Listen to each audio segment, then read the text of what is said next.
It actually broke records. You can see measuring 8.2 inches of snow for the over the weekend. That was before the previous record was 6.8 inches back in 1996.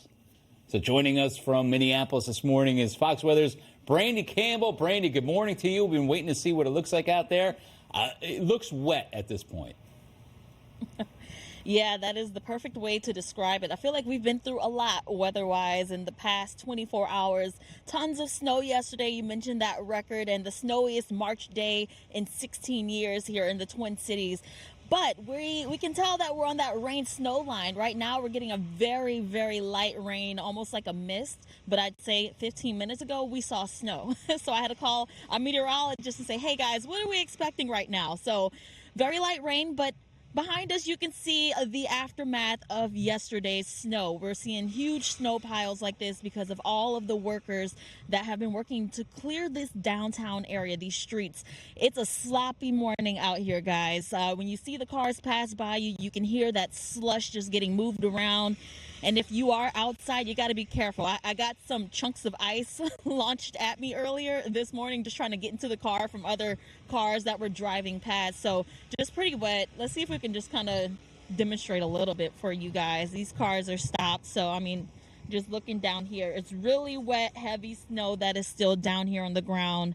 And even if you look up at the tops of some of the buildings, the snow is falling down. And so you got to be careful of that if you're walking in this downtown area. But I know we have some video to show you guys yesterday of what yesterday looked like as that snow came down. It was quite a beautiful day, I will say that. Minnesotans telling me it was warm. It wasn't too cold by their standards. A lot of folks were actually out taking a walk or running, walking their dogs. So it's a pretty active day for people. And again, this is the aftermath of it all. But it's been quite a non-winter for folks out here. And a lot of them just talking to me about the impacts of this winter. A lot of it to their sports or the economy. If you think about the snowplow drivers, I spoke to one resident just explaining to me what she has noticed when it comes to the impacts from this almost snowless winter. There are lots of challenges with some of this, the cross-country skiing that was planned this year. People who like to downhill ski were really disappointed that there wasn't any snow. Snowmobilers, there's so many outdoor people. I actually am just happy to be able to go out and walk. All right. Now, to bring it back to what we're seeing this morning, again, we're talking about the dangerous road conditions. We're still waiting on an update from the state police, but they did give us the latest report last night as of 9:30.